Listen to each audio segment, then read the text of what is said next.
여러분 안녕하세요. 반갑습니다. 여러분의 토익 선생님 정재현입니다. 드디어 문법 업이 완전히 끝났어요. 언제까지? 어제까지 끝내고 드디어 데이 19 시작합니다. 독해에 들어가겠습니다. 여러분 알고 있죠? 신토익에서 정말 중요해진 것이 독해야. 파트 7이에요. 근데 이 얘기를 하고 싶어요. 제가 어휘 강의를 하면서도 많이 강조를 했었었는데 그냥 어휘 문제를 해석하고 그냥 풀고 하는 것이 아니다라는 걸 알게 되죠. 해석 이후에 다른 포인트가 있다는 것을 알게 되죠. 마찬가지예요. 독해도 그냥 쑥 읽고 그냥 풀고 정답이 맞춰지고 하는 사람들은 해석을 정말 잘하는 사람들이에요. 그러나 솔직히 얘기해서 우리는 해석이 아주 그렇게 유려하진 않아요. 그죠? 막 눈에 팍팍팍 빨리빨리 되지 않은 상태에서 그럼에도 불구하고 어떻게 내가 지금 가지고 있는 이 해석 실력에서 최대한 많은 점수를 높은 점수를 받을 것이냐가 포인트가 되는 거야. 전략이라는 게 존재해요. 전략은 분석하면 알게 돼요. 여러분 맨날 제가 하는 것이 분석이에요. 분석을 할 수밖에 없겠죠. 파트 7 문제를 쭉 풀어봅니다. 물론 신유형의 문제들이 있습니다만 대부분의 유형이 기존의 유형이라는 거 잊지 마시고요. 기존의 유형을 제가 매월 시험을 보면서 분석을 하다 보면 이상하다 이거 분명히 얼마 전에 봤던 표현이 또 정답으로 나왔네. 지문의 요 함정 똑같이 함정 배열하네. 이런 것들 보여요. 그런 것들 다 긁어 모아서 여러분에게 던져줄 거예요. 그래서 여러분 부탁드립니다. 제가 하라는 대로 해주세요. 대신에 알겠죠? 그죠? 뭐 어차피 지금까지 그렇게 해왔잖아요. 하라는 대로 숙제도 하고 이러면서 잘 따라오셨죠? 파트 7도 특별히 더더욱 잘 부탁을 드리면서 하라는 대로 숙제해 주시고 제가 하라는 대로 문제를 풀어주시면 좋겠습니다. 전략이라는 건 적용을 하게 되면 점수가 빵! 부스트가 돼요. 정말 부스터의 역할을 할 수 있어요. 하지만 적용을 하기 위해선 그냥 배우는 데서 끝나면 안 돼요. 제가 설명을 하면 설명한 것을 문제풀이에 적용하면서 자기가 연습을 해봐야지 그게 점수로 나올 수 있는 거거든요. 그렇기 때문에 개념 강의, 전략 강의를 잘 듣고 오죠. 자기 머릿속에 계속 반복한 상태에서 문제풀이를 딱 하고 내드리는 숙제도 다 하고 이렇게 하는 것이 필요합니다. 여러분 첫날 제가 파트 7 첫날부터 너무 힘을 줘서 말씀드린 것 같은데 앞으로도 힘줘서 말하기는 계속될 겁니다. 그래요. 자 그러면 오늘 강의 벌써 19이네. 그래요. 시작을 해보도록 하겠습니다. 자 주제와 목적을 묻는 유형 강의인데요. 파트 7에 문제 유형을 분석하면 딱 이렇게 6개가 나와요. 이 4개는 익숙하지 않아요? 주제하고 목적을 묻는 유형, 세부사항, 진위, 확인, 추론이고 그다음에 5번하고 6번은 신유형이야. 근데 이 두 문제 나옵니다. 얘 두 문제 나와요. 주어진 문장 넣기는 day 23에서 하고 의도 파악은 28에서 다룰 건데 어쨌든 이 두 개는 그렇게 문제량이 많지 않잖아. 이번에 신토익이 되면서 파트 7 문제가 총 몇 문제가 됐죠? 54문제죠. 그죠? 54문제 중에서 4문제 빼봐요. 몇 문제죠? 이 1, 2, 3, 4 유형이 총 50개 문제가 나온다라는 거야. 물론 근데 중요한 것 이 4개의 빈도가 똑같지 않아요. 뭐가 제일 많이 나오게요? 내일 공부를 하게 될 세부상 제일 많이 나와요. 두 번째, 1등이고요. 2등이 진위 확인이고 제일 어렵습니다. 그 다음에 주제 목적이 3이고 그래도 꽤 많이 나오는 편이고요. 그 다음에 추론이 4번째입니다. 얘들이 5번째 빈도로 본다면 이렇게 얘기할 수 있겠죠. 자, 근데 여러분 봐요. 이렇게 나누는 이유가 뭘까요? 우리 교재에 이렇게 구별이 돼 있잖아요. 구별하는 이유는 사실은 딱 하나밖에 없어요. 이름 붙여가지고 이 문제 세부사항 문제죠. 지리학이 문제죠. 목적을 묻는 문제죠. 라고 편의상 분류하기 위해서 나눈 것이 아니고요. 문제 유형별 뭐가 있어? 효율적인 문제풀이 방법이 따로 있어요. 따라서 내가 딱 어떤 문제를 보고 이거 목적을 묻는 문제야. 이거 세부상이네. 이거 진위학이네. 이거 추론이네. 라는 것을 파악할 수 있어야 돼요. 자, 그래서요. 오늘 첫 번째 유형이죠. 목적과 주제를 묻는 문제 공략할 겁니다. 정복할 겁니다. 정복하기 위해서 우리는 얘들을 통과해야 돼. 잘 보세요. 이게 문제 푸는 논리하고도 연결돼 있어요. 우선 주제하고 목적을 묻는 문제라는 걸 알아야 되잖아. 딱 문제를 읽었는데 이거 주제네? 이거 목적을 묻는 문제의 형태를 파악해야 되겠죠. 그 다음 어떻게 해? 목적을 묻는 문제라는 걸 알았어. 그 다음 어떻게 돼? 문제 푸는 방법을 알아야 되는 거잖아. 가장 기본적으로 내 눈이 문제를 보고 그 다음에 지문의 어디로 가느냐. 즉 어디로 가야 단서가 있을 것이냐. 단서 찾는 방법을 연결해서 1번, 2번 가장 중요하고 기본적인 내용을 딱 잡아줄 거야. 여기서 끝나면 안 돼요. 끝나면 뭔가 많이 부족합니다. 토익에 보이는 수많은 팁들을 놓치는 거예요. 팁들을 알려줄 건데 우선 그 전에 빈출 단서 표현이라고 보여요. 그러니까 문제를 풀면 목적이 나와 있는 단서 부분이 있을 거잖아. 그지? 근데 그 단서 부분에 쓰이는 반복되는 표현들이, 어휘들이 있는 거야. 그걸 다 모아가지고 정리해서 보여줄 거야. 그래서 시험 문제를 풀어갔을 때 딱 보면서 요 부분 보니까 이거 단서가 되는 부분이네. 정답이 나와 있는 부분이네 라고 빨리 파악할 수 있도록 만들어줄 거예요. 두 번째, 여러분 저 깜짝 놀랐어요. 분석할 때 되게 중요한 것이 뭐냐면 여러분을 분석하는 거예요. 여러분 자신을 분석하는 거예요. 근데 사실 여러분이 여러분 자신을 분석하는 게 그렇게 쉽지는 않거든요. 오답 노트를 만들어야지 내가 뭐가 부족한지를 알 수 있게 되는데 파트 7의 오답 노트를 만드는 건 되게 어려운 일이야. 그래서 그 분석을 제가 해드릴게요. 무슨 얘기냐면 틀리는데 목적이 무엇인가라는 문제를 잘 못 맞추는 이유를 분석해보면 그 중에 하나가 정답이 되는 문제의 보기를 해석을 못해요. 진짜 네. 파트 5, 파트 6에서 뭔가 안 보였던 그러나 7에서만 많이 보이는 그런 표현들이 있어요. 게다가 의미를 안다고 할지라도 단어의 의미를 대강만 알아서 연결을 못해서 전혀 지문의 내용은 이해했음에도 불구하고 보기 자체 의미를 몰라서 틀리는 경우 있어요. 그래서 난이도가 좀 높은 정답 표현을 먼저 정복을 할 거예요. 단서 표현 정리하고 그 다음에 좀 난이도가 높은 어휘가 어려운 정답 표현을 정리를 하고 그 다음 뭐 할까요? 뭐 할까요? 물속에 빠진 이 아이 구해줘야 되겠지. 구체적으로 함정을 피하는 팁 1, 2, 3, 4 정리할 겁니다. 그 다음에 상세 버전으로 갈 거예요. 자, 빈출 지문의 내용과 정답 표현 보시죠. 여러분, 제가 진짜 중요해요. 시험장에서 반드시 보게 될 거예요. 기쁠 거예요. 진짜 기쁠 거예요.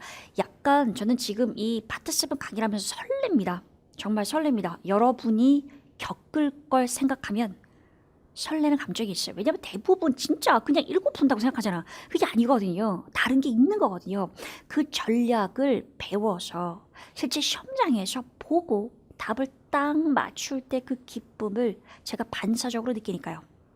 자, 그래서 이런 얘기지. 목적을 묻는 문제가 많이 나오는데 그때 목적을 묻는 문제에 정답되는 표현이 많이 반복되는 게 있어. 또한 많이 정답이 반복된다는 건 상황이, 지문, 즉 단서도 반복된다는 거잖아요. 맞아요. 최빈출 반복 지문과 정답 표현을 지문과 정답을 함께 보여드리면서 같이 문제 풀면서 정리할 거예요. 중요해요.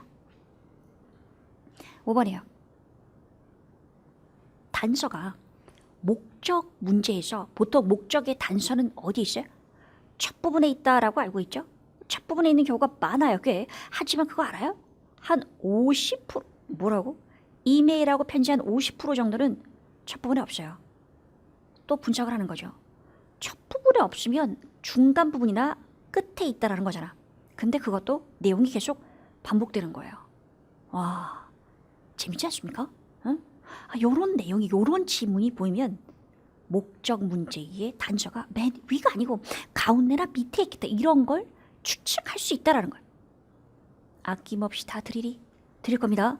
강의 개념 1, 개념 2, 공약 1, 공약 2 다 중요합니다. 그래서 첫 시간에는요, 팁 4까지 제가 잡을 거고요. 두 번째 시간에는 4번, 5번까지 할 겁니다. 자, 그러면 이제 좀 긴장하면서 전략을 내 걸로 만들기 위해서 좀 긴장해야죠. 그냥 편하게 수업 들으면 안 되겠어요. 그죠? 시작해 보도록 하겠습니다. 자, 우선 이 얘기로 시작합니다.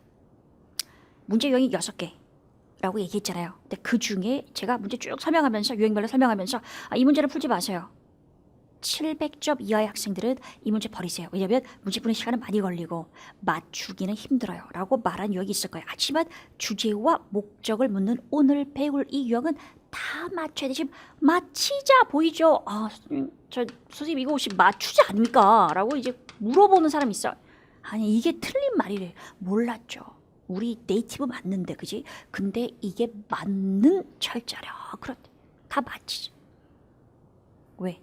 왜 이 문제 버리면 안 되냐면 논리는 분명합니다. 우선은 빈도를 한번 보도록 하겠습니다.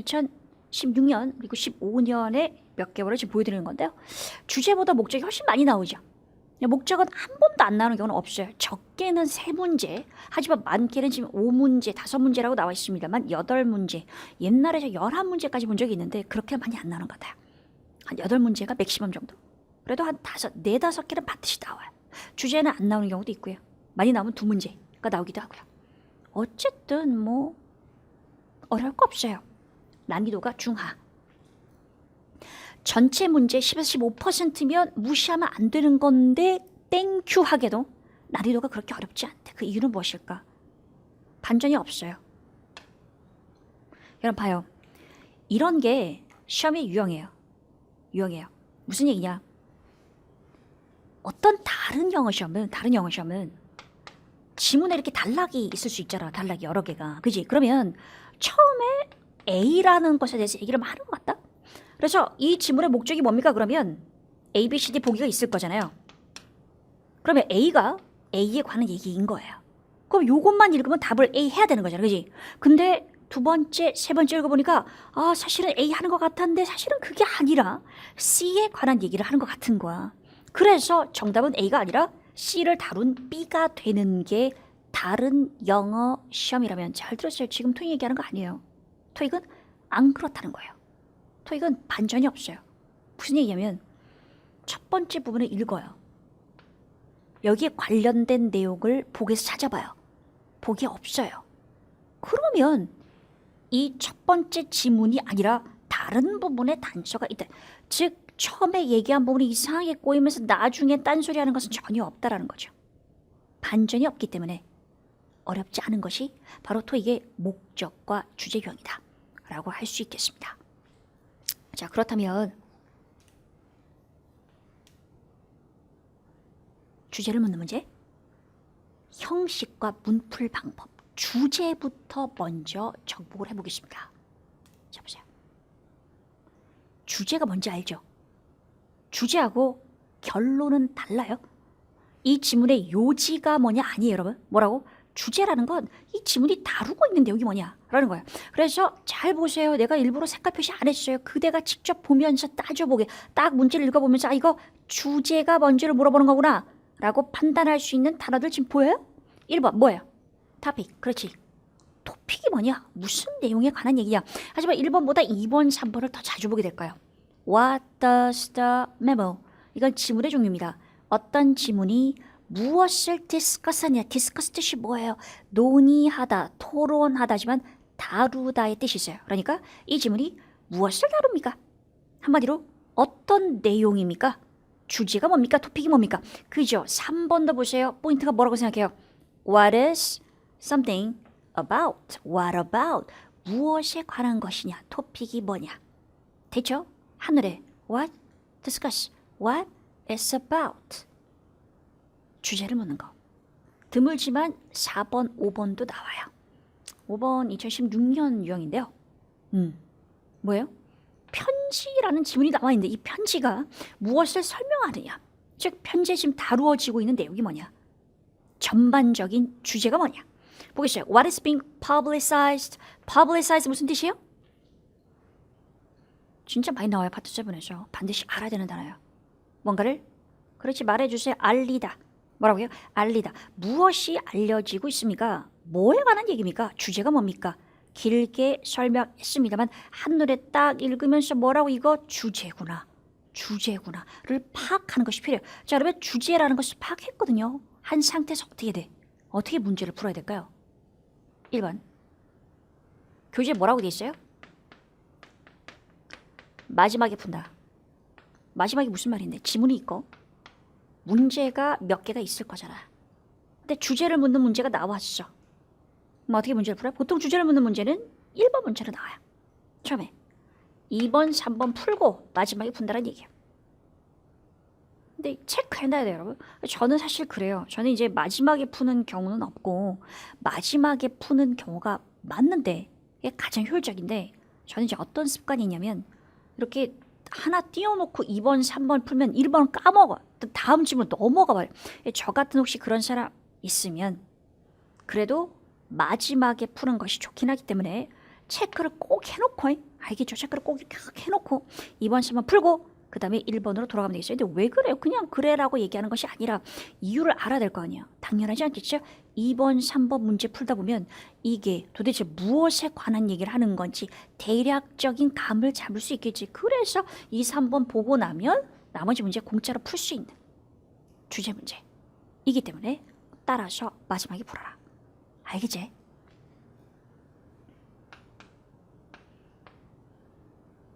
삼 번 뭐라고 돼 있어요? 대신에 뭐라고요? 보기를 꼼꼼하게 읽어라라고 돼 있어요. 보기를 왜 꼼꼼하게 읽어야 되는지는 우선 지금은 기억만 해놓고요. 목적 문제에 가서 보기 구성을 내가 보여줄 테니까 그걸 보면 알게 될 거예요. 어쨌든 잊지 마세요. 토익에 어떤 유형의 문제를 풀든 상관없이 보기는 꼼꼼해요. 보기는 꼼꼼하게 모든 단어를 다 읽어야 돼요. 문제도 마찬가지예요. 하지만 지문은 대강 읽는 것이 파트 7의 핵심이에요. 앞으로 제가 계속 반복할 테니까 이 얘기를 지겹게 듣게 될 테니까 결국은 뭔가 이렇게 몸에 배이게 될 거예요. 좋아요. 말해보세요. 응? 목적하기 전에 이게 딱 문제 봤어. 주제를 묻는 문제야. 어떻게 생겼다고? What about?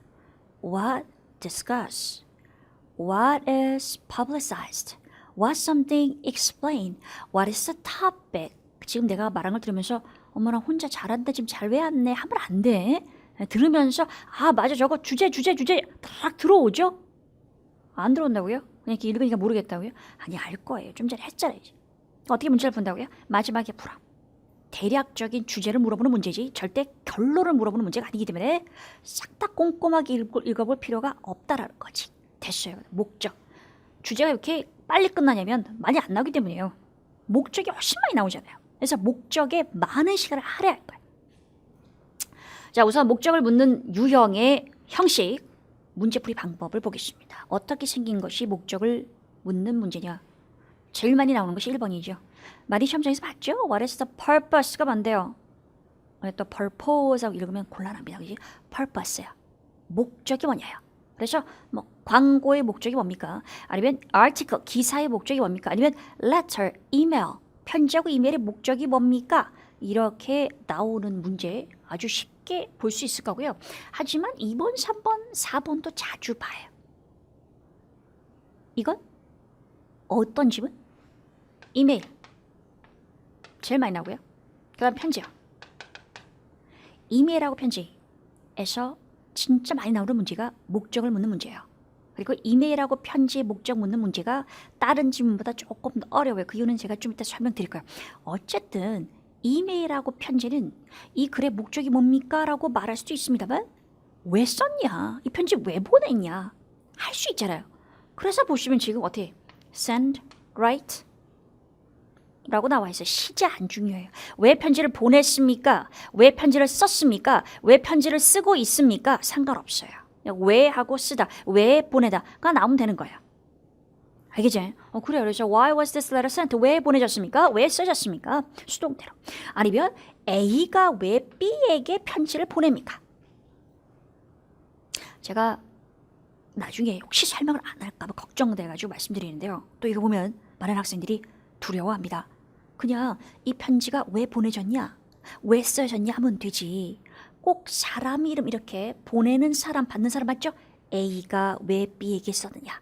그러니까 그 이름을 또 확인해야 되는 것이 아닐까? 무슨 얘기야? 편지를 받는 사람이 있고 보내는 사람이 있을 텐데 보내는 사람, 받는 사람 있을 텐데 이 편지 안에 다른 사람이 또 나와가지고 이 사람한테 이메일을 보냈다는 내용이 있어가지고 그래서 결국은 실제 이 편지를 주고받은 사람이 아니라 지문 안에 나와 있는 어떤 사람, 3자에 관한 얘기가 아닐까? 그런 생각이 들 수도 있잖아요. 근데 그런 경우는 거의 없어요. 갑자기 여러분 헬륨 먹은 목소리가 됐는데 강조하기 위해서 좀 헬륨 먹은 것 같죠? 그죠? 다시 한번 안 할 거예요? 안 할 거예요? 뭐라고요? 거의 없어요. 근데 이런 경우는 있어요. 있잖아요. 이메일 이메일, 편지, 편지, 이중 지문 있잖아. 또 트리플 지문 있잖아. 삼중 지문, 트리플. 같은 경우에 이메일하고 편지가 두 지문 이상 나오게 되면 그러면 보내는 사람, 받는 사람이 다를 거 아니야.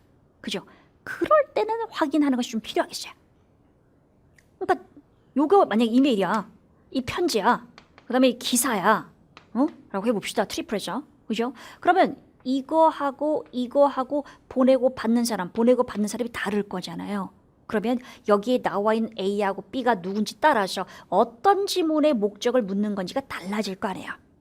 그러니까 약간 좀 조심을 해야 되겠죠. 그죠? 근데 이런 경우도 제가 눈이 빠지면서 계속 혹시 이런 게 몇 개나 있지 봤는데 딱 한 번 있었어요. 딱 한 번. 한 번 말고 나머지는 다 아주 편하게 들어오는 거예요. 그래서 여러분 싱글 지문은 더더욱 걱정할 필요가 없어요. 이런 식으로 A하고 B 양쪽 이름이 나오면 A는 그냥 이 싱글 지문 자체에 보내는 사람이고요. 그 다음에 B는 받는 사람이에요. 그래서 혹시나 의심이 되면 빨리 그것만 확인 딱 해주면 될 것 같아요. 됐습니다. 자, 그래서 어쨌든 보면서 뭐라고요? 살짝 드는 의심도 우리가 해결했고 제가 데이터를 가지고 말씀을 드렸고 A, B 나오든 안 나오든 왜 보내냐, 왜 쓰냐, 목적이 뭐냐, 그러면 목적 문제다라고 파악하는 것까지는 왔죠, 그죠? 가볍게 왔습니다. 자, 그러면 이제 이 얘기를 해야 되겠어요. 눈이 어디로 갈 것이냐, 목적이 뭐냐를 딱 읽었어? 그럼 목적이 어딘지를 파악해야 될 거잖아.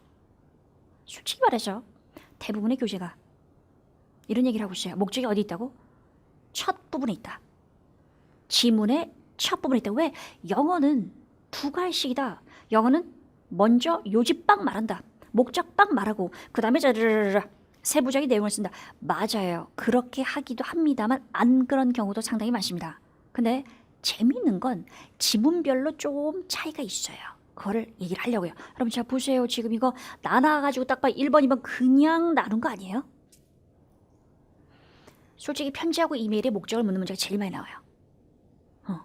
그리고 얘 말고는 기사, 광고, 공지, 메모는 회람이에요. 회람은 서로 돌려보는 글이에요. 약간 공지성 글이에요.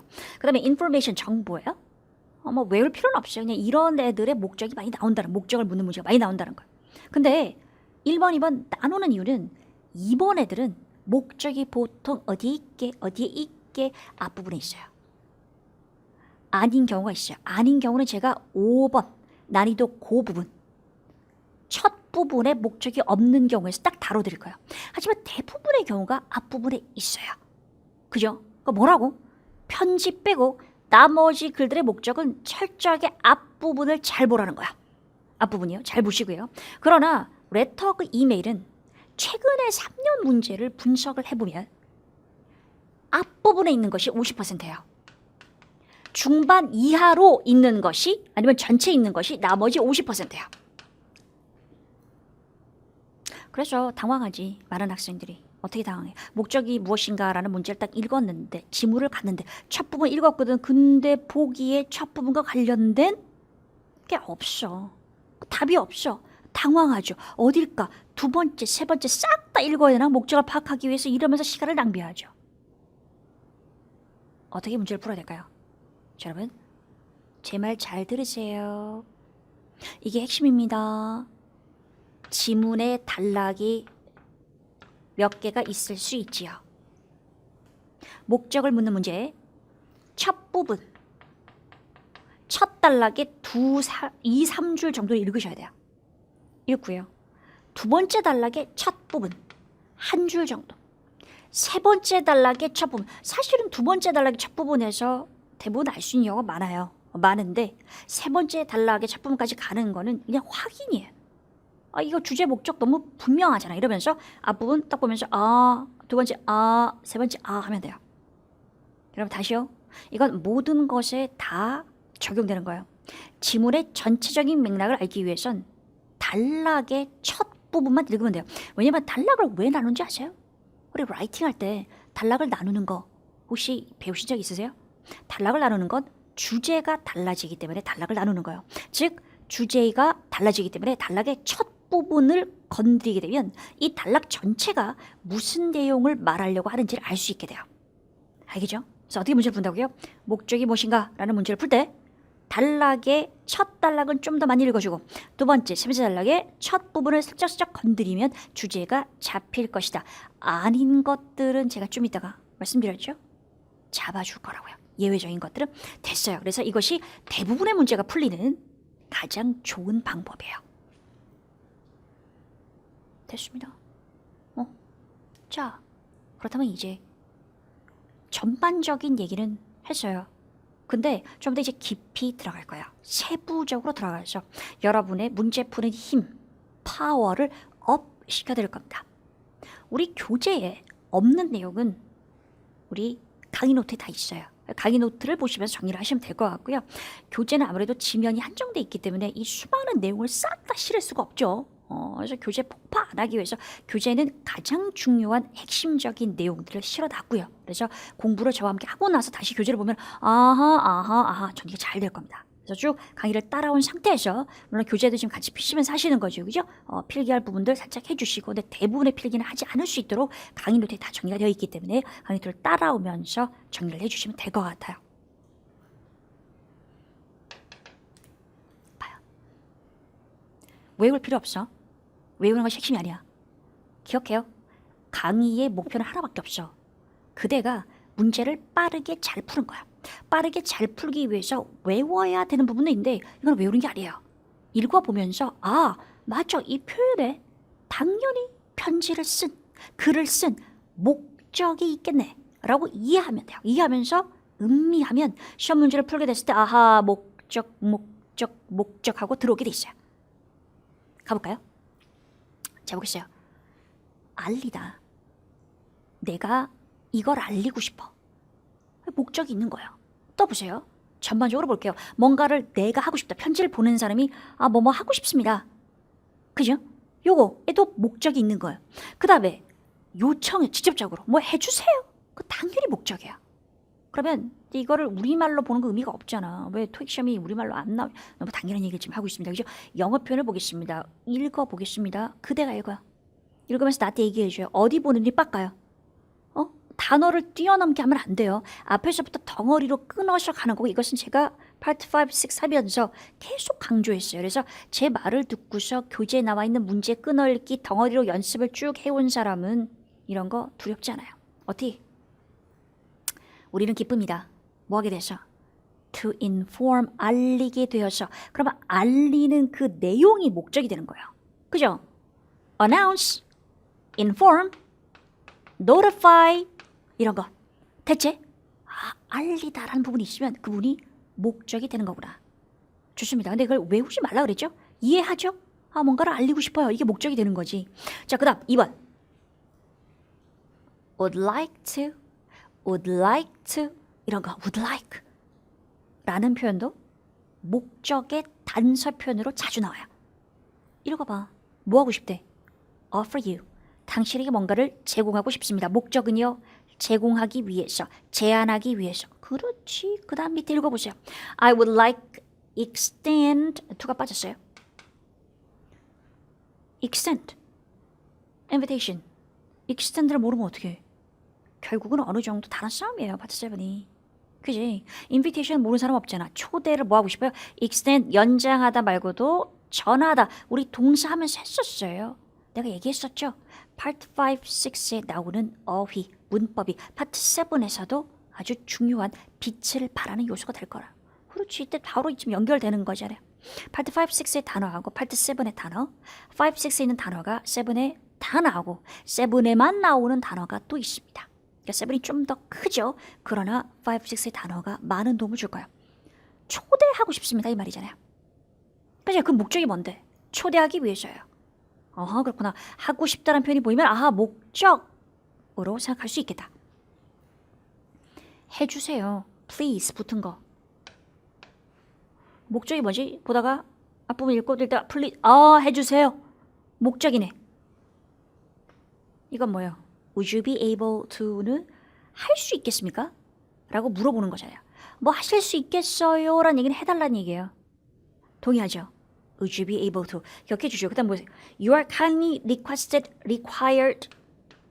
당신은 친절하게 뭐뭐 하라고 요구됩니다. 라는 거. 뭐야? 해달란 얘기잖아. 아, 그렇구나. 뭔가를 알립니다. 이거 한두 번 나왔는데 정지현 선생님이 빈출 단서 표현 째째하게 한 겁니다. 응? 계속 이 좀 웃기지만 여러분 웃기죠. 정지현 선생님이 뭐 하냐면 제가 사는 근처에 여의도 공원이 있습니다. 여의도 공원을 많이 걷습니다. 그래서 사람들이 왜 쳐다보고 있어요. 보는 사람 얼마나 많은데. 근데 이제 이렇게 강의를 하죠. 그러면 메이크업이 돼 있는 상태입니다. 눈썹이 이렇게 아무래도 좀 길어요. 그죠? 그런 상태에서 정장을 입고 강의를 했으니까 정장을 입고 그 다음에 신발은 운동화입니다. 운동화 편하니까요. 상관없죠. 그래서 완전 정장에 이렇게 눈썹을 날리면서 운동화를 신고 걷습니다. 그러면서 뭐 할까요? 생각해요. 그대에게 줄 포인트. 강의 내용. 물론 데이터를 가지고 계속 분석하지만 분석한 내용에서 이런 게 되게 중요한 거죠. 한 번만 나왔는데 막 호들갑 떨면서 퇴근이래요 라고 말하는 것은 아닌가. 한 번만 나오는 것은 진짜 특이하다 할지라도 버려야 돼요. 철저하게요. 그지? 그래요. 자, 그래서 제가 2년 전에 했던 강의와 조금 다를 거예요. 2년 전에는 그때 상황에서는 특이하지 않았던 내용이야. 꽤 나왔던 거야. 하지만 지금은 또 최근에는 그게 안 나와. 그럼 버려야 되는 거야. 그죠? 좋아요. 자, 그래서 여러분 봐요. 여러분이 약속한다고 얘기했었죠? 강의를 제가 쭉 하면서 비록 이것이 인강이지만 제가 봤을 때 이 강의를 찍은 이 상황과 지나가면서 유형이 바뀐다 그러면 계속 새로운 강의가 업데이트가 될 거야. 근데 만약에 새로운 강의가 업데이트가 되지 않는다 그러면 정재현 선생님 어디 먼 나라로 갔든지 쿡을 자든지 하는 것이 아니라 유형이 안 변하기 때문이에요. 똑같이 유지되는 경우도 있어요. 자, 그럼 보도록 하겠습니다. 무슨 얘기냐고요? 얘들 많이 나온다고요. 계속 반복돼서 나오는 거라. 그러니까 애정을 가지고 가면 이거 당연히 그치. 요청하는 거니까 목적이겠네. 됐죠? 어렵지는 않을 거고 읽어보고 이해하는 데 의의가 있습니다. 읽어보겠어요. 다음에.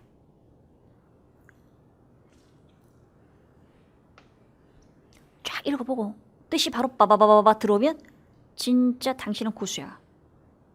고수야. 고난이잖아요 지금. 그죠?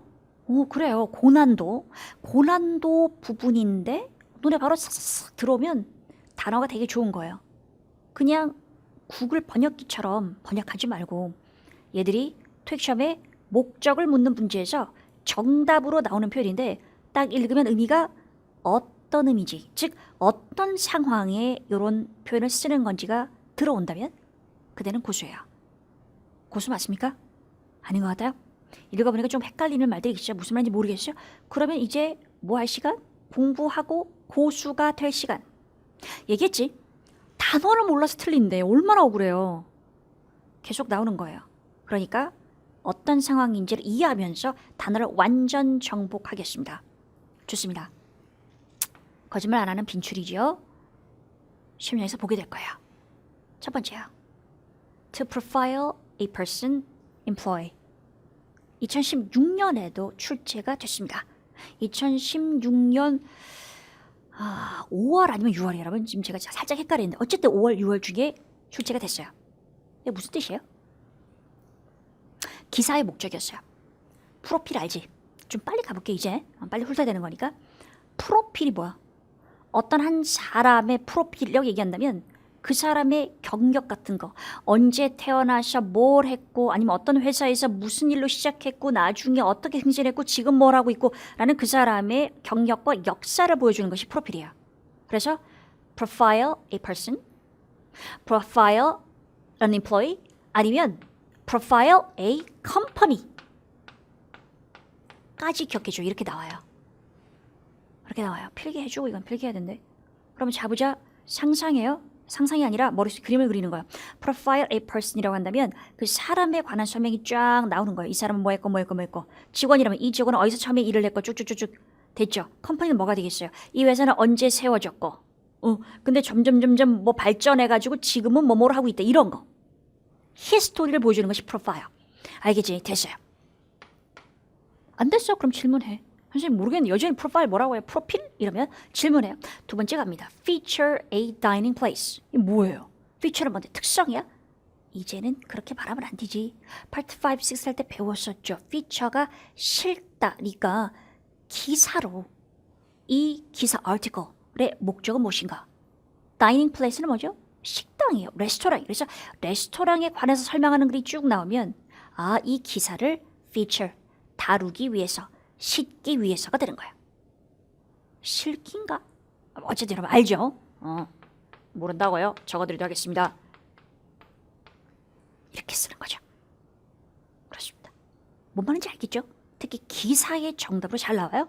기사가 어떤 특정 주제를 다루고 있으면 자 이거는 뭐 먹어요. 이 레스토랑은 정말 사람들이 많은데 알고 봤더니 이탈리아 음식을 잘합니다. 이런 게 바로 feature 하기 위해서, 다루기 위해서, 실기 위해서 무엇을? A dining place, 레스토랑을.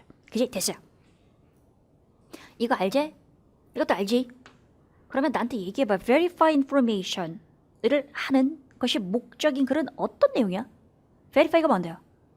verify가 증명하다. 그죠? 증명하다 되는 것이 맞죠? 증명 아니면 뭐가 되는 거야? 확인하다 하잖아요. 그러니까 이런 거죠. 이거 저는 이렇게 알고 있었는데 이거 맞아요? 이 정보가 맞는 정보예요? 라고 물어보는 것이 verify야. clarify는 뭔데요? 분명하게 해주는 거예요. 예, 맞습니다. 네, 맞아요. 우리 여기 레스토랑 어디 위치하고 있는 것은 맞습니다. 맞아요. 당신 계약 2년 후에 종료되는 것이 맞아요. clarify요. verify, 확인하고, clarify, 확인해주고. 되지? 넘어가요.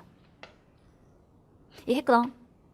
안 했다고 했어. knowledge라는 단어 앞에 ac 붙여가지고 acknowledge. 뜻이 뭔데요? 말해줘야지. 하나, 첫 번째. 그렇지, 인정하다. 그거 내 실수야. 인정합니다. 또 내가 또 하나는 뭔가 받았다는 것을 확인해주다. 또 하나는 또 하나 더 있었어요. 네, 있어요. 감사하다요. donation, 기부, 공헌에 대해서 감사하기 위해서. 이 감사하다란 말을 모르면 이거 어떻게 정답을 하겠어요? 그죠? 당신의 기부 감사드립니다. 정말 직원으로서 열심히 일해주셨어요. 감사드립니다. 가 thank, appreciate 딱 가능하지만 acknowledge. 되죠? 할 수 있다는 거예요. 그 다음 보겠어요. 왜 별표하게? 나의 초록색 별표는 중요한 별표. 나머지 너희들과 구별짓는 별표. 얘도 별표하겠어요? profile. 이거 어려운 문제로 많이 나오는 거니까. 왜냐면 전반에 걸쳐 있는 거거든. 단서가. 전반에 걸쳐 있는 거로. update information to provide an update. 뭔 말인데? 말은 쉽지. 정보를 업데이트한다가 무슨 말인데? 어떤 상황이 이게 정답이 될까요? 이런 거죠. 변화가 있을 때예요. 변화가. 뭔가 새로운 걸 할 때요. 어떤 상황이든 상관없어요. 프로젝트를 한다면 자 프로젝트 이렇게 진행되고 있습니다. 근데 새롭게 요걸 하기로 했습니다. 아니면 우리가 이렇게 하려고 했었는데 뭔가를 바꿨어요. 그죠? 그래서 change가 있을 때 그때 update information 되는 겁니다. 변화가 있을 때 새롭게 생기는 것이 있을 때 이게 저래저래 보세요. 단어 쌈이라고 말했지. 토익이 반복해서 쓰는 단어가 update가 정답될 때 지문에 있는 단어가 change라든지 modify라든지 revise라든지 이런 단어들이에요. 이거 뭐야? 수정하다, modify 바꾸다, change 바꾸다, 변화가 있을 때 update죠. 그렇습니다. 그래서 provide an update, update를 제공한다는 것은 최신 정보, 뭔가 바뀐 것이 있는 정보를 제공한다. 같은 말이야. 알겠지? 이런 것도 알아야 돼. To update a colleague. 무슨 말이야? 컬리그가, 이 동료가 너무 구식인 거죠? 그래서 걸그룹 하나도 모르고, 그죠? 트와이스가 뭐야? 두 번째, 아니 두 배라고 이러는 사람 있을 수도 있죠. 그래서 너무 구식인 사람이어서 이 사람을 좀 업데이트 시켜주려고가 전혀 아니라는 거죠. 그런 의미가 아니에요. 이거 뭐예요? 에게라고 해석하는 거예요. 동료에게 업데이트 시켜주기 위해서. 즉 편지를 받는 사람이 동료인 거죠. 그래서 요러저러한 새로운 일이 있어. 새로운 어떤 뭔가 바뀌었어요. 이게 to update a colleague. 알겠죠? 질문이 있는데 여러분. 걸그룹 다 알아야 돼요. 너무 많이 생기지 않아요? 어려운 것 같습니다. 걸그룹의 이름과 그리고 나오는 모든 사람들을 분석하는 일. 얘들을 분석하는 것이 훨씬 재밌지 않을까요? 아니라고 이제 어쨌든 가보겠죠 여러분. 그래도 알아두면 이건 좋잖아. 뒤에 공부하면서 지치면 노래를 잠시 듣고. 그죠? detail. 동사 했잖아. 97 part 5, 6, 3 했잖아. 디테일 뭐였어? 설명합니다. 설명하다. revised 바뀐 정책을 설명하기 위해서 핵심 뭘까? 또 뭔가 바뀌었어요. 바뀌는 내용이 나오고 어쩌고저쩌고 설명이 나오면 디테일. 그다음 보겠어요. finalize 이거 뭐게? 주문의 세부사항이죠. 이거 finalize 마무리 짓는 거죠. 뭐라고요? 마무리 짓다. 그럼 이게 뭔데? 주문의 세부사항을 마무리 짓는 게 뭔데? 이런 거지. 저기요, 제가 주문 요거 하려고 합니다. 할 수 있겠죠. 아니면 주문을 받은 사람이 이거 주문하셨죠? 그죠? 누르르르 주문한 거를 설명하는 거. finalize 라고 설명할 수 있다는 거죠. 보겠어요. 이거는 잘 모를걸. follow up on. follow 따라가는 거니까 conversation 따라가는 거예요. 맞아요. 그 말이에요. 이러는 거예요. 잘 기억해 주세요. 대화를 했어. 이전에 만나서 대화를 했어. 근데 그때 다음에 뭐뭐 하기로 해요 라고 말을 해놓고 시간이 지난 거예요. 그러면 그 다음이라는 상황이 오게 되면 예전에 했었던 대화의 마무리를 후속 조치를 취하는 것이 follow up on이에요. 무슨 말인지 모르겠다고요. 이런 거예요. 제가 당시가 약속을 했잖아요. 어떤 약속을? 2달 안에 900을 넘기면 투게더 10통을 사주겠다 라는 약속을 제가 한 거예요. 약속했습니다. 그러면 그대가 2달 후에 900을 딱 넘겨 저한테 이메일을 보내죠. 어떻게 보내요? 선생님 to follow up on our conversation 하겠지. 응? 그때 있었던 그 날짜의 대화 기억하시죠? 그 대화의 후속 조치를 하기 위해, 즉 마무리를 짓기 위해서 제가 이메일을 씁니다. 900 넘었습니다. 10통 보내주세요. 그죠? 그게 follow up이에요. 알겠어요? 토익에선 이렇게 나오죠. 자, 당신이 예전에 저와 함께 일을 할 때, 저는 그때 당시 인턴이었는데 나중에 일자리가 생기면 저한테 정식 직원으로 채용해 주겠다라고 얘기를 하셨습니다. 제가 되게 일을 잘했어. 혹시 지금 빈자리 없어요? 그게 뭐죠? To follow up on. 예전에 했었던 거를 마무리하는 거죠. 대화를.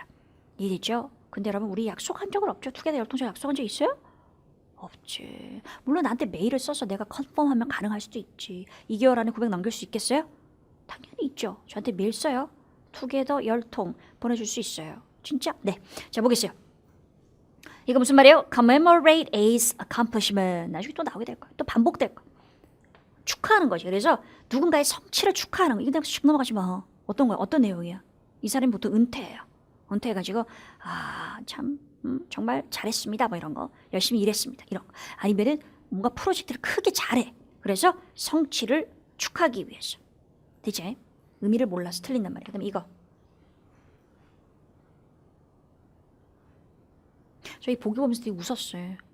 토익이 우리를 너무 잘 아는 것 같아. 실제 우리라는 것은 한국인이에요. 한국. 영어가 모국어가 아닌 한국인이죠. 뭐 일본 사람도 마찬가지일 거예요. 그래요. 여러분 일본 사람 영어 되게 싫어하지 않아요? 되게 싫어하는 것 같아요. 우리보다 어떻게 보면 더 싫어하는 것 같아요. 물론 이제 편견일 수도 있는데 신토익이 발표되고 나서 일본에서 2회에 그 ETS가 신토익 문제를 냈어요. 그래서 그 문제를 당연히 저는 구해야 되겠죠. 그래서 이래저래 해서 구했어요. 다 일본어로 돼 있잖아요. 뭐 어떡해. 나는 일본어 한마디도 모르는데. 그래서 그 일본인들이 좀 많은 데를 갔었어요. 가가지고 excuse me 막 이러면서 I'm teaching 뭐 토익 어쩌고 블라블라 하면서 막 얘기했는데 다들 막 엄청 안 좋아하더라고요. 막 피하고 대답 안 하려고 그러고 뭐 my English 막 이러면서. 그래서 좀 미안했어요. 미안했지만 어떤 한 사람이 영어를 그래도 잘하는 사람이 있어서 물어봤죠. 근데 특별한 정보가 없더라고요. 그 책 자체에. 그냥 디렉션밖에 없었어. 뭐 어쨌든 그건 결과고요. 자, 그럼 봐요. 일본 사람이나 우리나 요거를 그렇게 생각할 것 같아요. 가게의 세일, 할인 판매 있잖아. 할인 판매를 발표하기 위해서. 될까 내가? 아니에요. 이거는 가게의 세일, 가게를 판다는 거예요. 가게 내놓습니다. 그게 바로 announce the sale of a store예요. 알겠죠? 선생님 그러면 가게에서의 세일은 뭐라고 얘기해요? To announce a sale. 근데 지금 어하고 더가 포인트는 아니고요. 전치사가 포인트예요. 오브는 스토어를 파는 거고요. at a store. 가게에서 세일 행사를 announce. 발표하기 위해서. 차이 있지? sale of 하고 sale at a store 하고 구별해 주면 좋겠습니다. 알겠죠? 그래. 언젠가 그대 발목 팍 잡을 수 있습니다. 이게 헷갈리게 하려고요. 됐습니다. 여기서 특히 별표 안에 잊지 마시고 finalize도 알아야 되겠네. follow up도 너무나 뭔가가 딱 정해져 있는 표현이라서 알아두면 좋을 것 같습니다. 오끼도끼도끼. 나만 오끼도끼 하는 거 아니죠? 그래요. 이것의 진가는 시험장에서 봐야 돼요. 보면 기쁠 거예요. 그날을 향해서 달리는 거지. 좋습니다. 자, 이렇게 해서 이제 목적 유형 팁 들어갑니다. 지금까지 한 거 정리해줘요. 주제 문제 딱 읽었어. 주제네. 어떻게 문제 푼다고? 나머지 문제를 풀고 마지막에 푼다. 대신에 안 놓치도록 체크해놓자. 목적 문제. 목적이래. 파악했어. 어떻게 한다고요? 왜 A가 B에게 편지를 썼느냐. 편지를 받는 사람과 보내는 사람의 이름이 나와 있다 할지라도 흔들리지 말고 그냥 지문 보면서 이름만 확인해 주면 되고, 그죠? 살짝 확인해 주면 되는 것이고, 그 상태에서 목적 어떻게 한다고? 첫 번째 단락 두세 줄 읽고, 그 다음에 두 번째 단락에 첫 부분, 세 번째 단락에 첫 부분, 이렇게 문제를 풀면 된다. 그죠? 됐습니다. 그러면 이제 팁 가겠습니다. 단서가 있는 부분, 그 다음에 어려운 정답 표현도 정리했으니까 어떤 팁을 또 알아야 될까요? 자, 보겠어요, 여러분. 이게 진짜 중요하죠. 팁 1, 보기 구성이에요. 봐봐. 지문의 단서야. 답을 맞춰봐. 3초 줄게요. 답 뭔데? 우리가 바꿨어. We have made some changes. 바꿨습니다. Make a change. 그러면 바꾸다라는 거죠. In your itinerary. 중요하네요. itinerary 무슨 뜻이야? Part 5의 정답으로 나오기도 하는 단어죠. 여행 일정표죠. 여행 일정표 바꿨습니다. 슬쩍 읽어봐. 보기를 꼼꼼 읽지 않고 슬쩍 읽으면 A가 가장 답이 안 될 것 같아요. 아무 연관되는 단어가 없어요. 하지만 B 보세요. 호텔 나오지. 호텔 정보. 호텔 정보, 여행 일정표 관련이 있잖아. 그 다음에 changes, 똑같은 change 보이죠? 그 다음에 뒤에 itinerary 보이죠? 거짓말하는 것이 아니고 목적 문제. 사실 나머지 문제 다 마찬가지예요. 보기가 전체를 읽으면 다른 전체가 아니고요. 보기 각각의 B, C, D, A 전체를 읽으면 완전 틀렸는데, 그러나 부분적으로는 다 관련 있는 단어가 나옵니다. 그렇기 때문에 단어만 비슷하게 연결되는 거를 확인했다가 진짜 큰 코 다쳐요. 큰 코 다치는 게 뭔데? 틀려요. 보기는 뭐라고요? 꼼꼼하게 읽으셔야 돼요. 지문의 단서와 다 관련 있는 단어가 나왔어요. 여러분은 헷갈리게 하지만, 그러나 보기를 전체를 읽게 되면 안 헷갈려요. 볼래요? 가보겠어요. A, 답이가 아이가. 말해보세요. 답입니까? 아닙니까? 맞아요. 내가 뭐라 그랬어요? 뭔가를 바꿨습니다. 뭔가가 더해졌어요. 이런 변화가 생기면 뭐 하는 거라고? 업데이트 해주는 거라고. 그래서 provide an update, 업데이트를 해주기 위해서 정답이야. B가 왜 오답인지 얘기해 볼까요? 호텔 정보를 수정하기 위해서. 그럼 생각해봐. 호텔 정보를 수정하기 위해서. 얘 글은 어떤 글이 돼야 돼? 그런 목적을 가진 글은. 이런 거죠. 제가 봤는데요. 지금 보니까 그 호텔에 있는 관련된 정보가 잘못된 것 같아요. 이렇게 고쳐주세요. 이게 고치기 위해서잖아. 벌써 변화를 바꿨다라는 거잖아요. 게다가 호텔인지 아닌지도 지금 모르는 거잖아요. 그냥 여행 일정표잖아. 여행 일정표에 뭔가를 바꿨습니다인데 수정하기 위해서 아닌 거지. 그 다음 보겠습니다. discuss changes까진 좋아요. 안 좋지 이것도 사실은. 왜? 변화를 바꿀까 말까 논하기 위해서인데 너무나 황당한 이런 말이 안 되는 단어가 나와요. 뭐요? 계약서. 계약서 아니잖아. 아이티너리잖아. 끝까지 보면 완전 말이 안 되는 거라는 거죠. Create a general itinerary. 뭐야 이거? 일반적인 여행 일정표를 만들기 위해서 흔들릴 수 있는데 들어봤더니 for the festival. 축제에 관한 얘기는 하나도 안 나오거든요. 그러니까 완전 말이 안 되는 한두 단어가 있기 때문에, 하지만 나머지 부분적으로는 답이 될 것처럼 느껴지는 보기들로 주어지기 때문에 보기는 어떻게 읽어야 된다고요? 꼼꼼시리.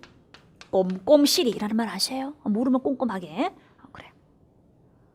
장재 선생님 이제 서울에서 오래 살았습니다. 부산에서도 오래 살았죠. 그래서 이렇게 하면 지금 현재는 by accent 들어보셨어요? 서울말, 부산말 다 쓸 수 있는 by accent. 지금 자랑하고 있는 건가요?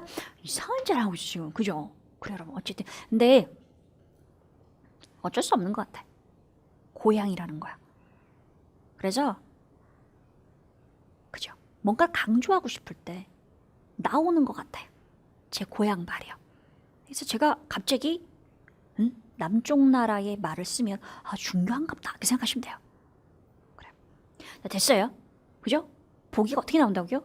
이렇게 나온다고요. 그러니까 꼼꼼하게 보기를 읽어야 되는데 또 꼼꼼하게 쓰면 이게 아니라 전체를 읽어보면 확실하게 답이 안 되는 게 딱딱딱 보인다라는 거지. 그래서 파트 7의 목적 문제가 좋은 건 A하고 B가 예를 들어서 A가 정답인데 B하고 A가 너무 비슷해서 헷갈리는 거 없어요. 그 다음에 지문 자체의 목적이 이거인 것 같기도 하고 저거인 것 같기도 해서 그것 때문에 헷갈려서 보기가 헷갈리는 경우도 없어요. 목적은 아주 분명하고 보기도 분명한데 단어만 가지고 장난치는 거야. 알겠지? 그걸 알면은 그치. 비교인데 이것도 하나 이런 식 이건 다른 문제인데요. 봐요 여러분. 지문의 단서가 어떤 대학에서 가르친다는 거 2016년에 출제됐던 건데요. 여러분 대학에서 가르친다라는 것은 professor라고 말하지 않으면 instructor 이게 뭔데요? instructor. 응? 교사잖아요. 선생님이잖아요. 라고 할 수 있죠. 그죠? 근데 모든 보기의 내용이 다 맞았는데 이 단어가 쓰여서 그 보기가 오답이었는데 이걸 정답으로 선택한 학생이 많았거든. 이 뭔데요? administrator. 참 길다란 이 보기. 확실하게 선생님은 아니잖아. 행정가잖아. 행정하는 사람하고 teach하는 사람하고 다른 거잖아요. 그렇구나. 보기 전체에서 단어 하나 이런 거 완전 의미가 다른 걸로 오답, 정답이 결정될 수 있는 거고 그럼 이 시제 가지고 장난치는 게 토익인데요. 파트 7인데요. 그런 거 싹싹 잘 보여줄 겁니다. ETS가 저의 설명을 싫어할 겁니다. 그럴수록 저는 더 기쁠 겁니다. 여러분도 마찬가지겠죠. 그죠? 오키도키 좋아해요. 봤지? 그래서 팁 뭐하라고? 보기 꼼꼼하게 봐야 돼. 두 번째 팁. 목적이 어디 있을까를 알기 위해서 이메일이나 메모. 이메일에 RE 나오는 경우도 있고요. 그 다음에 메모에 subject 나오는 경우가 있어요. 그러니까 뭐 상관없어. 어쨌든 subject나 RE. RE가 뭐게? 이거 regarding이에요. regarding. 이거 2016년 7월에 정답으로 나왔던 단어이죠. 파트 5에서 몸에 관하여라는 전치사. 그러니까 뭐에 관하여냐? 주제가 뭐냐? 라는 거죠. 를 보면 답이 보일까요? 자, 우리 교재에 있는 부분. 교재에 있는 문제가 실제 시험의 유형을 그대로 반영해서 만들어진 변형 문제죠. 그래서 봐봐요.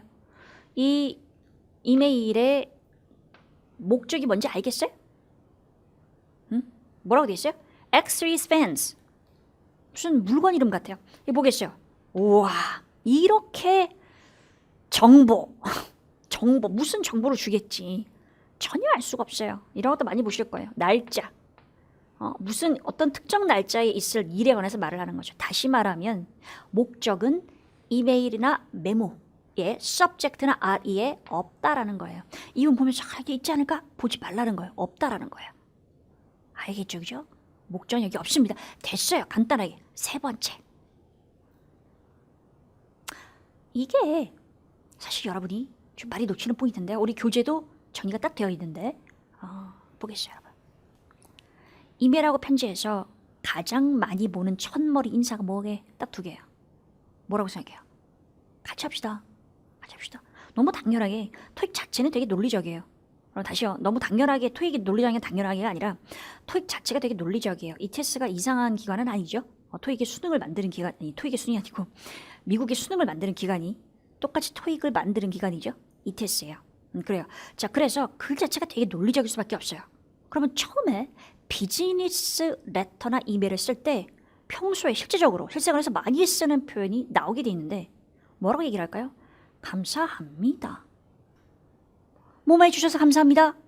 아니면 축하합니다. 그런 인사말이죠. 실제 목적이 감사하다거나 감사를 표하기 위해서 아니면 축하하기 위해서가 되는 경우가 있습니다만 아주 드물어요. 대부분 그냥 인사말이에요. 근데 토익을 처음 치르는 학생들일수록 딱 보니까 처음 읽었는데 뭐 감사합니다 아니면 축하합니다 이렇게 돼 있으니까 보기를 바로 보면서 감사 축하가 없나 이렇게 본다는 거지. 물론 그런 경우에 보기에 감사와 축하가 오답인데 보기에 나와 있는 경우가 그렇게 많지는 않아요. 하지만 나오거든요. 나오면 또 틀릴 거 아니야. 바로 보고 감사 축하니까 감사 축하 요거를 정답으로 선택하지 말라는 거죠. 구별해서 봐달라는 거죠. 시험에 많이 나오는 상황에 익숙해달라고 부탁드리는 거죠. 뭔 소리입니까? 보겠습니다. 얘가 중요하지. 영문예가 중요하죠. 얘 없이 그냥 설명만 하면 잘 안 들어오실 거예요. Congratulations. 축하합니다. On your recent hiring as assistant manager. 뭐예요? 축하드립니다. 왜 축하해? 최근에 고용됐어요. 그치? 딱 나는데 뭐라고 돼 있어? To congratulate him. 축하하기 위해서. 바로 찍지 말고 보기를 어떻게 꼼꼼하게 on his promotion. promotion은 승진이죠. 고용된 거랑 승진한 거랑 다르죠. 혹시 몰라서 승진했다는 말이 뒤에 있나? 바로 연결돼 있겠죠? 없어요. 고용과 승진은 다른 거예요. 이거는 뒤를 읽어봐야 돼요. 뻔하지 않겠어요? 응? 축하드립니다. 고용됐습니다. 하면서 고용된 사람이 알아야 될 내용을 쭉 설명하는 거예요. 서류 제출하셔야 되고요. 급여를 받으시려면 어떻게 하셔야 되고요. 이게 바로 뭐가 되는 거예요? 그렇지, company policy, 회사 정책을 알려주기 위해서가 되는 거지. 바로 앞에 거 보기 찍지 말자. 그 얘기를 하는 거예요. 보기를 꼼꼼하게 읽어주시면 되는 거고요. 이 상황에 익숙해지면 절대 congratulate 이런 걸 답으로 안 할 수 있게 된다는 거예요. 보겠어요. 축하네요. 자, 여러분, 축하합니다 라는 부분을 읽어보시면 딱 두 가지로 나눌 수 있어요. 하나는 뭐냐면 전반적인 거예요. 하나는 뭐냐면 구체적인 거예요. 비교되는 거예요. 익숙해지라고 얘기했죠? 지금 우리말로 돼서 잘 안 들어올 수 있는데 봐봐요.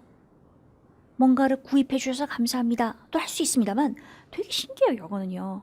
되게 좀 뭐라 그럴까? 자신감이 넘친다고 해야 될까? 물건을 구입을 해준 고객한테 물건을 판 회사가 이렇게 얘기해요. 축하합니다.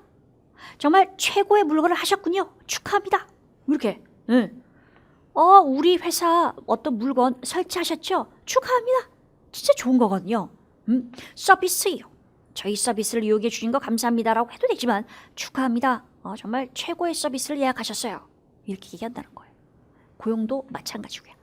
진짜 고용 자체를 축하하기 위해서가 될 수도 있지만 많은 경우에 다른 걸 추가적으로 설명하기 위해서 축하합니다 해놓고 다른 걸 설명하는. 그럼 목적은 축하합니다가 아니라 어떤 경우에 이러한 경우에는 보통 축하합니다가 목적이 아니라 그 뒤에 어디예요? 그 뒷부분에 바로 연결되는 부분 아니면 그 뒤에 단락에 단서가 있다라는 거죠. 그래서 익숙해지면 너무 당연한 얘기가 돼요. 제가 굳이 이렇게 설명하지 않아도. 그래요. 자, 그 다음에 구체적인 경우는 이런 경우에 하지만 봐야 돼요. 정말 축하하기 위해서가 정답이 될 수 있어요. 그러나 구입이라든지 회사가 물건을 구매해준 서비스를 이용해준 고객한테 하는 말이 아니라 그죠? 이거 봐봐요. 축하합니다. We are pleased to inform you that 이 부분 나오잖아. 알리게 돼서 기쁩니다. 뭘요? You have been selected as the winner. 당신이 위너로 뽑혔어요. 위너. 생각나죠? 그 위너. 가수 그룹 위너. 그렇지. 그 위너도 뽑힌 게 맞지만 그러나 여기서는 뭔지 알죠? 경쟁이 있었는데 컴피티션이 있었는데 근데 당신이 1등 됐어요. 1등이라는 걸 알리기 위해서 이게 목표가 되는 거죠. 축하. 1등이 된 것을 축하하기 위해서 1등이 된 것을 알리기 위해서 이럴 때는 상황이 다르지만 그러나 이런 상황의 전반적 상황은 절대 목표가 아니다. 그래 목표가 아니다 라는 것을 알면 좋겠어요. 그 다음 보겠어요. 여러분, 감사도 똑같아요. 이건 되게 익숙할 거예요. 우리 상품 이용해 주셔서 감사합니다. 서비스 이용. 그 다음에 질문도 많이 나오지 않아요? 저희 회사에 가진 관심에 감사드립니다. 당신의 질문에 감사드립니다. 진짜 감사할까 근데? 좀 궁금하긴 한데요. 막 질문하면 감사. 제가 컴퓨터 이거 사고 싶은데 이 컴퓨터 어떻게 되는 거죠? 질문하면 질문해 주셔서 감사합니다. 이렇게 하잖아요. 감사할 수도 있습니다. 그죠? 대답을 해주는 게 되게 재미있으면 할 수도 있죠. 정지현 선생님은 그대가 하는 질문을 감사하게 생각할까? 그럴까요? 감사하게 생각합니다. 어떠면 질문하고 이해해서 점수 올리면 감사한 거지. 사실은 기본적으로 질문하시는 분들은 열심히 하는 거예요. 그러면 좋은 거지. 그래 여러분? 좋아요. 자, 이런 상황은 전반적인 상황이라는 거죠. 근데 구체적 상황하고 달라요. 구체적 상황은 진짜 어떤 구체적인 부분에 대해서 감사하는 것이고, 그래서 정답이 감사하기 위해서가 답으로 나오기도 해요. 봐요. 딱 보면서 요거 1번하고 2번이 다르다는 걸 이해할 수 있겠어요. 2번 부분 읽으면서 이거 진짜 이거 감사하는 것이 목적인데 알 수 있겠어요? 뭐라고 돼 있어요? Thank you for monetary contribution. monetary가 뭔데? money의 형용사예요. 돈, 금전적으로 contribution, 공헌한 거죠. 한마디로 돈을 기부한 거죠. 밑에 보겠어요. Thank you for telling. 말씀해 주셔서 감사합니다. 뭘요? Exceptional service. 자기 회사 직원에 대해서 칭찬해 주면, 아, 우리 직원의 뛰어난 서비스에 대해서 말씀해 주셔서 감사합니다. 그죠? 자, 그 다음에 I would like to commend. 이거 단어 모르면 또 틀리겠지. 뭘까? 칭찬하다. 칭찬하고 싶습니다. Mr. Kim. 아, 너무너무 이 사람이 잘해줬어요. 뭐죠? 감사하기 위해서요. 감사하기 위해서 to thank 말고도 to express 표현하기 위해서 to show 보여주기 위해서 무엇을 이게 핵심 단어죠. gratitude 따라하세요. gratitude 뜻이 뭐라고? 감사하는 거죠. to express show 뭐라고? appreciation 그죠? 익숙해지면 되는 거 되죠? 아, 그렇구나. 이럴 때 감사하다. 아니면 축하합니다라는 말을 쓸 수 있는데 되게 신기하다. 그죠? 정재현 선생님도 좀 뻔뻔하면 이렇게 할 수 있겠죠? 축하합니다. 지금 너무 중요한 강의를 듣고 있습니다. 그것이 영어 지문의 일종의 정신의 스피릿이라고 할 수 있겠어요. 됐어요, 여러분? 됐지? 좋아요. 그래서 구별해서 봐야 되겠대. 목적에서 감사와 축하래. 나 그대에게 별표 드리리. 팁 4. 팁 1하고 팁 4가 제일 중요해요. 2, 3보다요. 팁 4. 답이 있는 부분이니까 팁 4. 자, 뭘 확인할까? 2016년 5월에 출제됐던 문제 변형입니다. 단어는 다 바꿨습니다. 유형 그대로 살아있습니다. 문제 풀어보시죠. 문제 1. 노티스 공지의 목적은 무엇인가? 제가 짧게 줄여놨습니다만 뭐 되게 많았어요, 여러분. 이런 거 보이잖아. 네, 문제를 풀러가는데 목적을 물어보는데 뭐 이렇게 항목이 이렇게 나와가지고 뭐 어쩌고저쩌고 뭐 어쩌고저쩌고 이 많은 언제 다 읽어봐요. 목적을 어떻게 알아요? 이렇게 항목이 돼 있는 것은 그러면 요거 앞에 부분만 읽어보면 하나만 읽으면 목적을 알 수 있어요? 대답해 보세요. 이런 문제 어떻게 풀어야 될까요?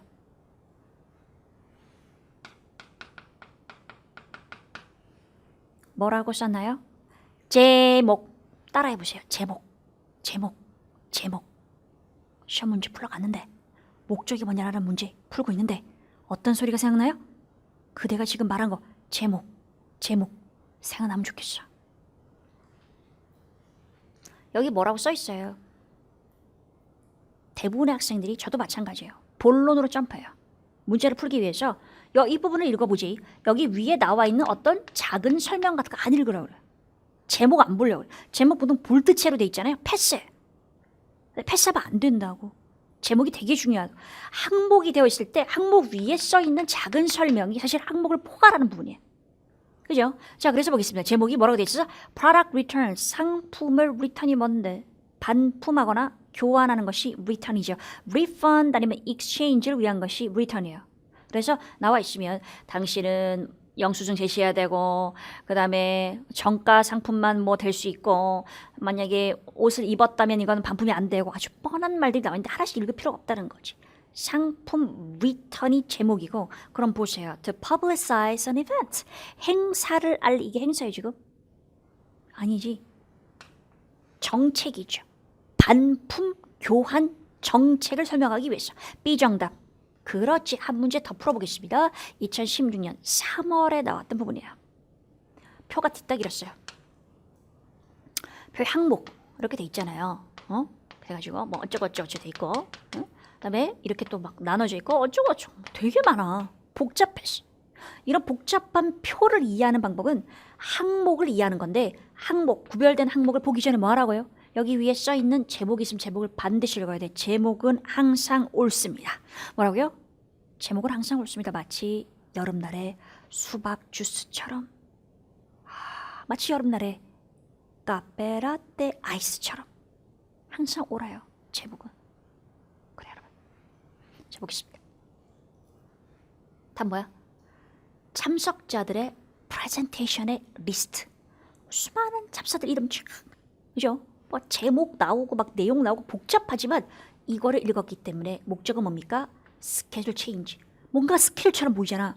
시간, 날짜 나올 거고 내용 나오니까 뭔가 스케줄이 바뀐 건가가 아니라 이것만 읽었다면 to give details. 세부상을 알리기 위해서 뭐에 대해서요?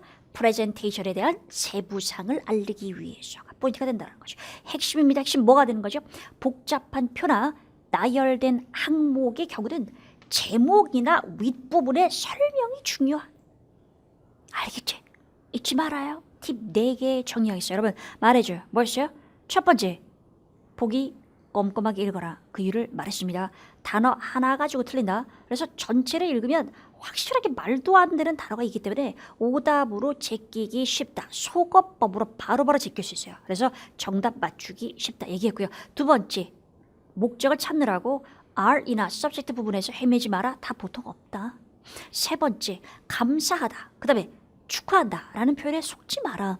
목적이 되는 경우도 있지만 사실은 드물고, 물론 답으로 나오기는 해요 여러분. 하지만 그게 훨씬 드물고 다른 경우 뒤에 나와 있는 부분이 실제 목적이 되는 경우가 많다. 그러므로 전반적인 그냥 일반적인 인사치레의 감사와 축하 인사인지 아니면 구체적인 내용인지를 확인해라. 그죠? 그 다음에 뭐였어요? 네 번째, 반드시 제목을 봐라. 굵게 돼 있는 글씨 읽어라. 읽어라. 제목. 팀 4개 정리됐습니까? 이것으로 첫 번째 주제 목적에 관련된 전반적 전략 끝나고요.